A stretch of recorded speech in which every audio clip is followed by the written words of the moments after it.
Eh, go.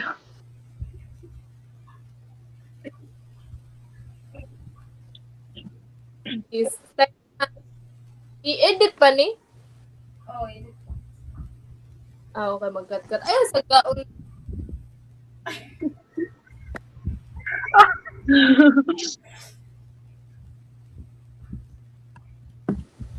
Record na. Okay. Go.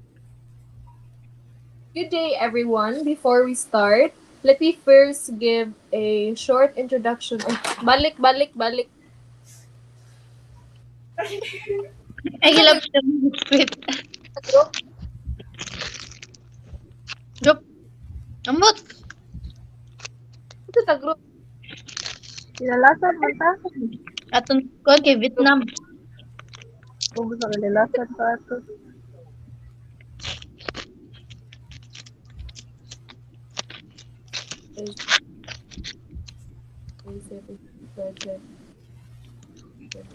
Basahon na lang na ako ni. Tapos, next slide, Irish.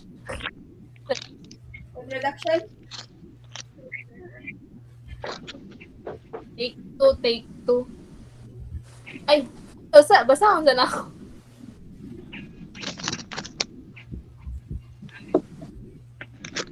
Paano mo dyan daan ron? 1, 2, 3. So, ASEAN to face diversity and our chosen country is Vietnam.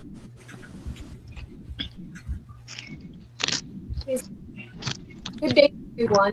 For start, first give a short introduction about the topic.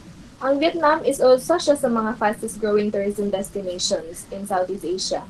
Known ni siya nga country tungod sa ilang rich nga culture, nindot nga mga landscape, and warm nga hospitality. In our presentation today, we will talk about Vietnam's key cultural values and workplace practices. Mga challenges nga gina-face sa mga Filipino tourism professionals nga nag-work dito, and how the ASEAN Mutual Recognition Arrangements for Tourism Professionals, or MR. Lastly, we will also share our recommendations kung unsaon sa mga Filipinos nga maka-adapt effectively in a multicultural workplace.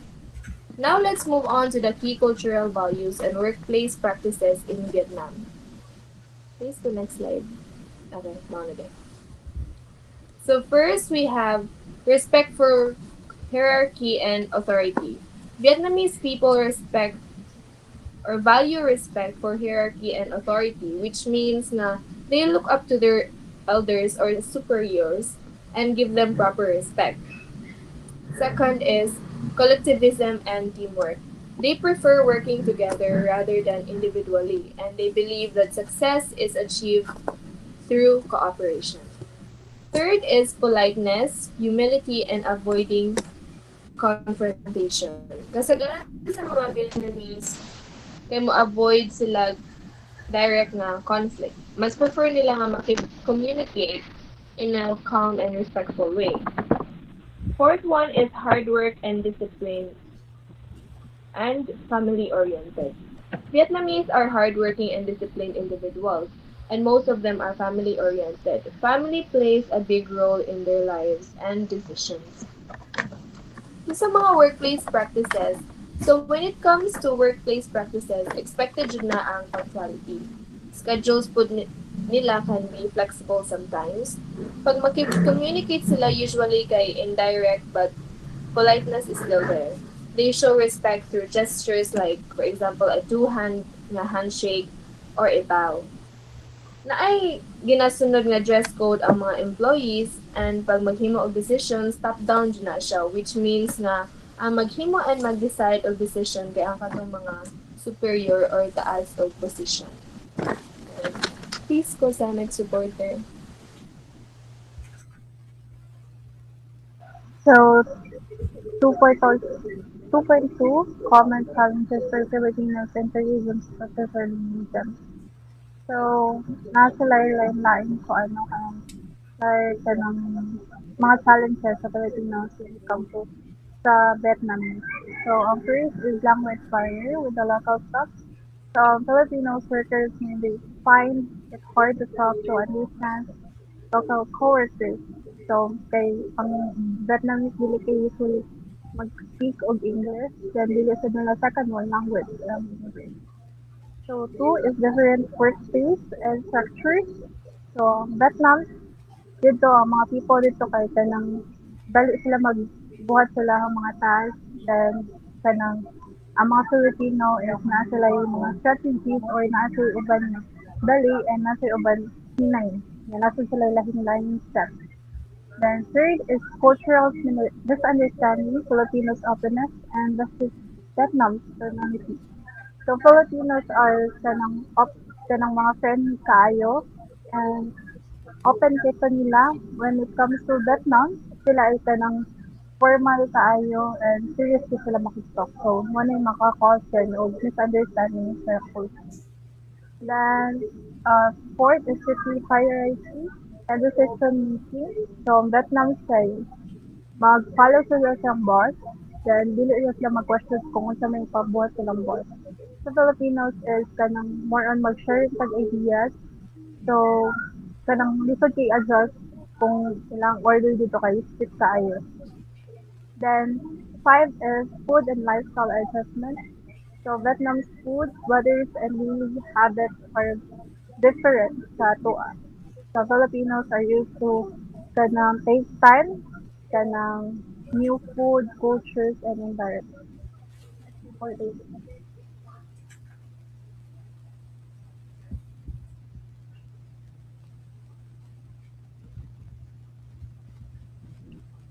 Asian Mutual Recognition Arrangement for Tourism Professional or MRATP.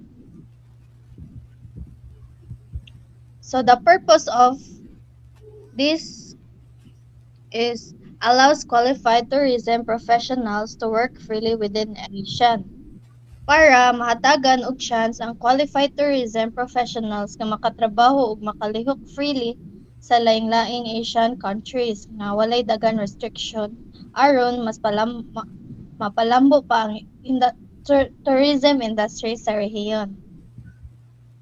How it helps. Recognize skills and qualifications. Giila ang skills ug qualifications sa laing-laing Asian countries. Easier for Filipinos to work legally in Vietnam. Masayon pa sa mga Pilipino nga makatrabaho legal dito sa Vietnam. And nag-encourage og training og pare-parehong standard sa tourism. Naghatag og oportunidad nga makalihok sa laing-laing trabaho ug makashare og knowledge sa laing nasod. Point next.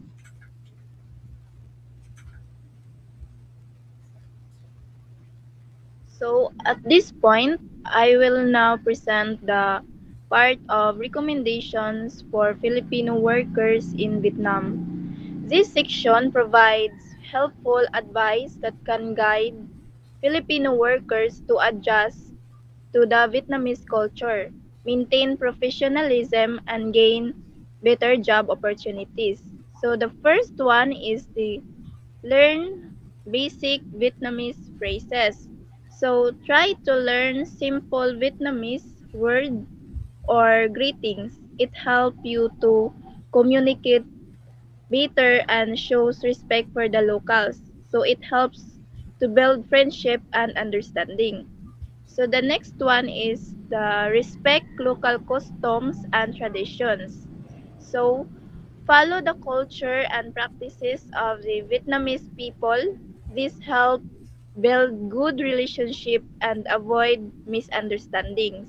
So importante kayo nga respeto nato ang ilang culture kay lahi man ilahang way of living. So this help avoid misunderstanding and create good relationships with locals.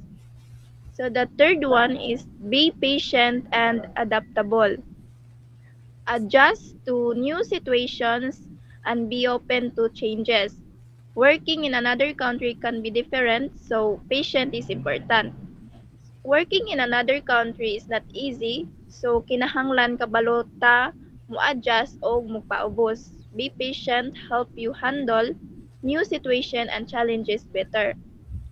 Number 4 is maintain professionalism and good work ethic. Always be respectful, responsible, and hardworking. This will learn this will earn you to trust and respect from your employer. It is also gave a good image sa mga Filipino workers. Employers will be appreciate and trust you more. So the next and the last recommendation is join MRATP certification programs for better opportunities. So take part in training program like MRATP or mutual recognition arrangement on tourism professionals to improve your skills and get better job offers. So good siya to take part of sa mga training like sa mga ingana cause makatabang ni siya para ma-improve imong skills o qualification. If certified ka, mas daghan kag chance nga makaget ka og better jobs and mga promotions. Thank you, that's all.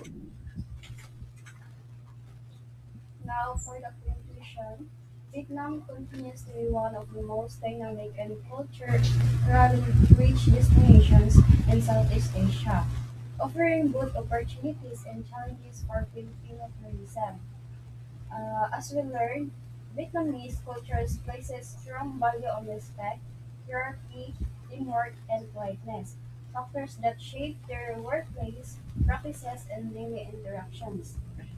While Filipino may encounter challenges such as language barriers, different work styles, and cultural misunderstandings, this can be overcome through adaptability, open-mindedness, and continuous learning.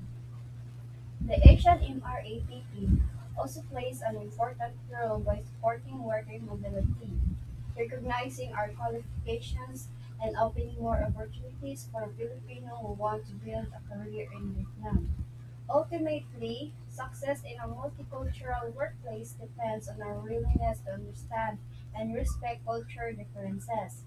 By learning basic Vietnamese expressions, practicing professionalism, embracing local customs, and making use of MRAPP certification, Filipino workers can thrive, grow, and contribute meaningfully to Vietnam's tourism industry.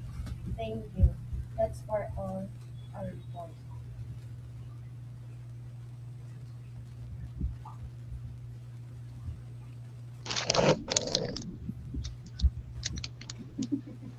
Mana?